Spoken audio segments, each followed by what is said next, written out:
Super! Bob est parti je ne sais où pour nous racheter du matériel pour le studio. Comment ça, vous n'avez plus de gaz moutarde? Le stagiaire est à la recherche de son âme d'enfant.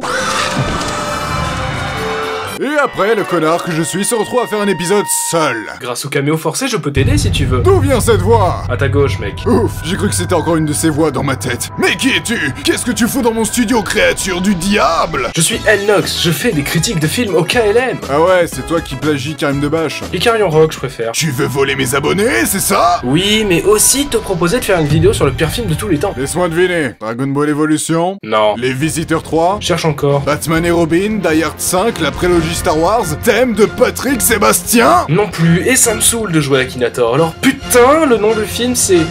Birdemic. Est-ce que j'ai le droit de me préparer psychologiquement? Tu n'as qu'à faire ça pendant que je démarre le générique fait par mes soins.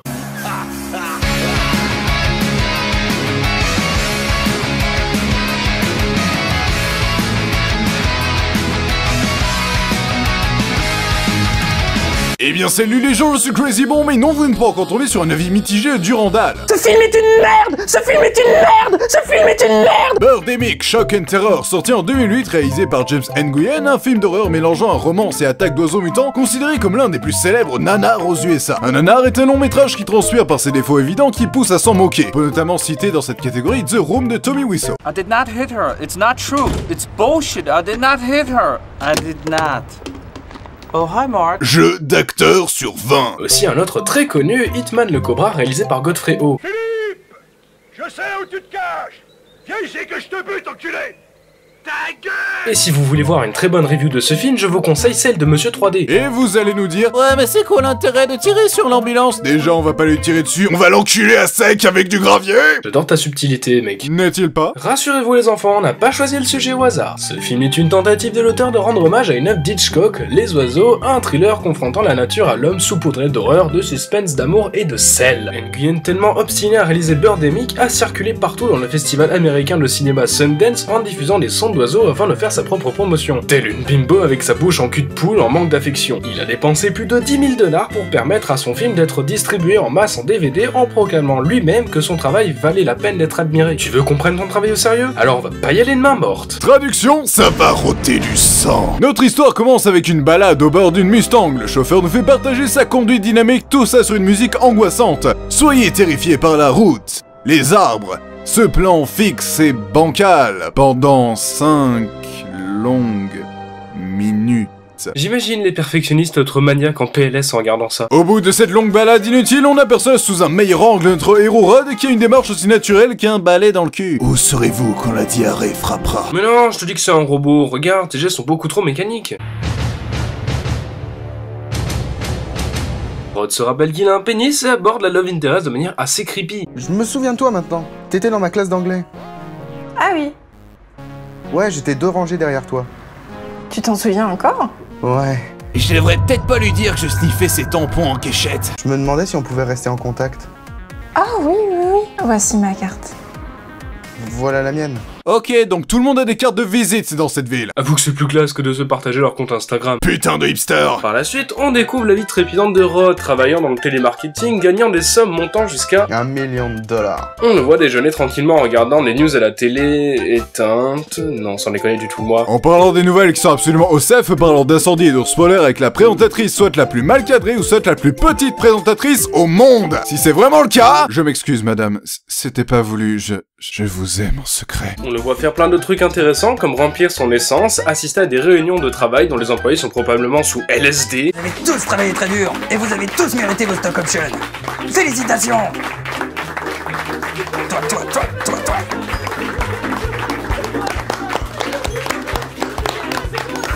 Ah ouais, allez, vas-y, viens par là, ouais. Le malaise. Il en profite aussi pour faire des conversations beaufs avec son pote. Un jour sans sexe, c'est un jour gâché, mec. Si elle porte une jupe, c'est qu'elle veut se faire violer. Elle n'a pas suggéré sa métacommunication, la salope. Ma bite. Nos deux héros ayant fini leur journée de travail s'arrangent pour un rendez-vous galant. Ça te dirait d'aller dîner pour fêter ça? Oh, t'es rapide. Je connais un bon restaurant vietnamien. Ça a l'air délicieux. On se retrouve là-bas? Vous la sentez, l'alchimie entre les deux? Moi pas. J'ai bossé. Moi aussi. On baise. Ok, lol. Devinez où ils vont bouffer.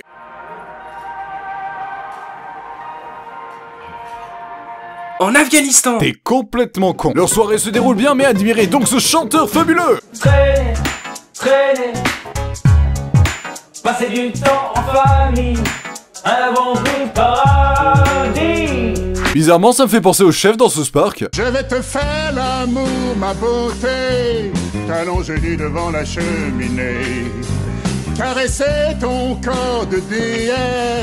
On en est à la moitié du film sans qu'il n'y ait aucun élément perturbateur. Tout ce que l'on sait, au bout de 40 minutes de visionnage, c'est le quotidien extrêmement chiant des protagonistes. Si on compare avec Là-haut de Pixar, en seulement un quart d'heure, on apprend le passé du héros, ses rêves, son évolution, les moments de bonheur et de tragédie qu'il a vécu avec sa femme, et l'objectif qu'il essaiera d'accomplir tout le long de l'histoire. Alors qu'avec Birdemic, je vais mettre le cocobre dans le beurre, quoi. Après une nuit torride, nos héros se réveillent et découvrent un spectacle macabre. Et maintenant, mesdames et messieurs, voici le moment que vous attendiez tous, les oiseaux de Birdemic.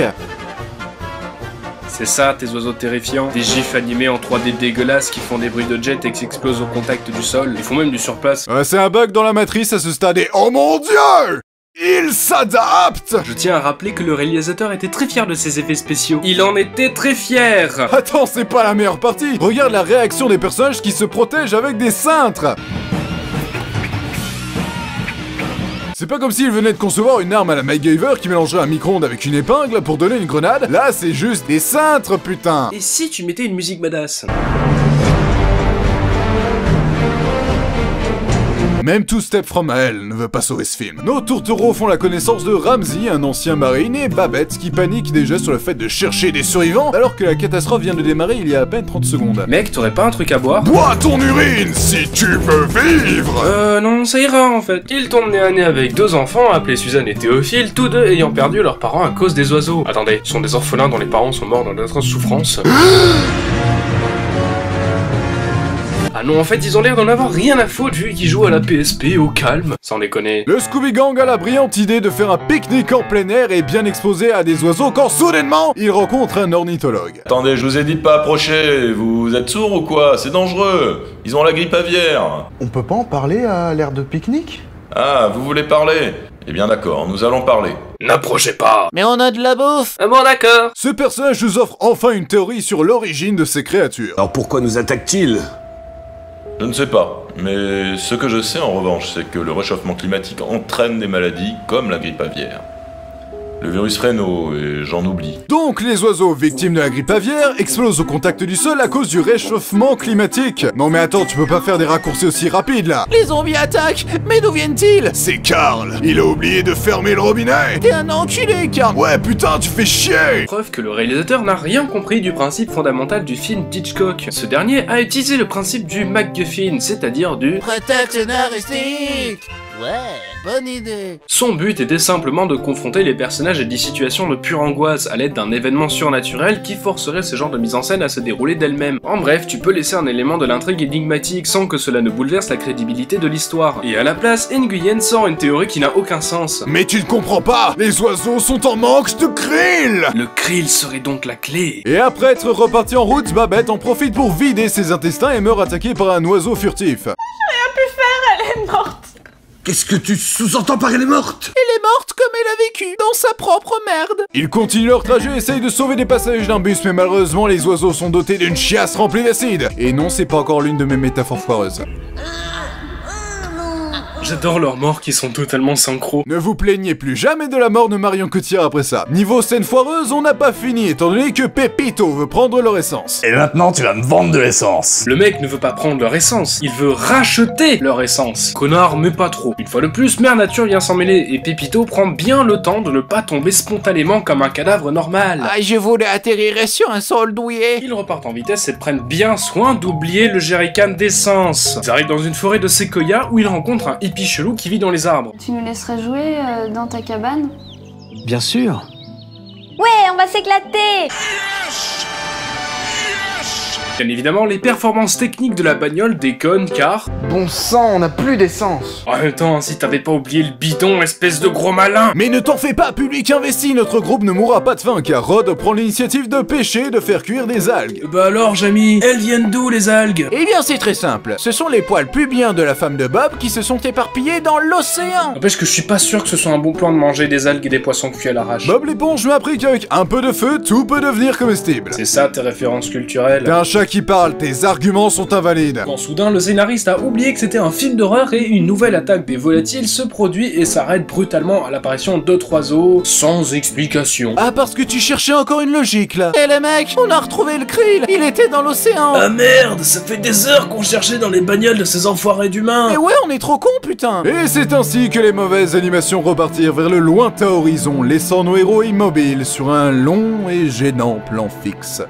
Non sérieux, faudrait checker leur pouls là, ça devient inquiétant. Alors, quel est notre verdict? On considère Birdemic comme un cas d'école. Absolument tous les aspects de la réalisation sont catastrophiques. Les personnages sont vides, les incohérences scénaristiques se remarquent à des kilomètres, les dialogues sont aussi naturels que la boisson Monster. C'est pas un placement de produit, tu peux annuler ton paragraphe de rageux. Le rythme du film est extrêmement lent, tout ça saupoudré par une réalisation fainéante et répétitive, surtout sur l'abus des plans panoramiques. Le pire pour ma part, c'est le message ultra forcé écologique. Tu ne veux pas arrêter de péter pour sauver la couche d'ozone? Tu devrais avoir honte! Bien évidemment que j'approuve le fait de vouloir sensibiliser le public avec un message positif. Le problème, c'est que ces propos sont balancés de manière aléatoire dans le film avec une subtilité digne d'un coup de pied dans les burnes. Genre Rod qui négocie pendant 3 minutes pour installer des panneaux solaires chez lui. Du coup, ça perturbe la continuité de l'histoire, telles des fenêtres pop-up qui te proposent d'augmenter la taille de ton petit soldat. Je pense que les longs trajets en voiture sans transition, les dialogues en rapport au travail et à l'argent, et le manque de réflexes de survie des personnages appuient également sur le message concernant notre indépendance et à la technologie qui, dans ces deux notions, nous perdons nos repères devenus essentiels de notre société actuelle. En conséquence, notre rapport face à la nature ou une situation de crise est bouleversé. Ce film porte un potentiel intéressant, mais encore une fois, c'est mal amené. J'ai l'impression que le scénario a été divisé en 4 sections précises. Le quotidien de surconsommation, la romance, l'horreur et le message écologique. Nguyen a pris ces éléments et les a mélangés façon partout au Parlement européen pour qu'au final rien ne soit correctement maîtrisé, ce qui expliquerait toutes ces maladresses scénaristiques. Il existe des tas de films capables de faire passer un témoignage ou une morale sans que cela ne perturbe le schéma narratif. Notre problème majeur avec le scénario, ce sont les personnages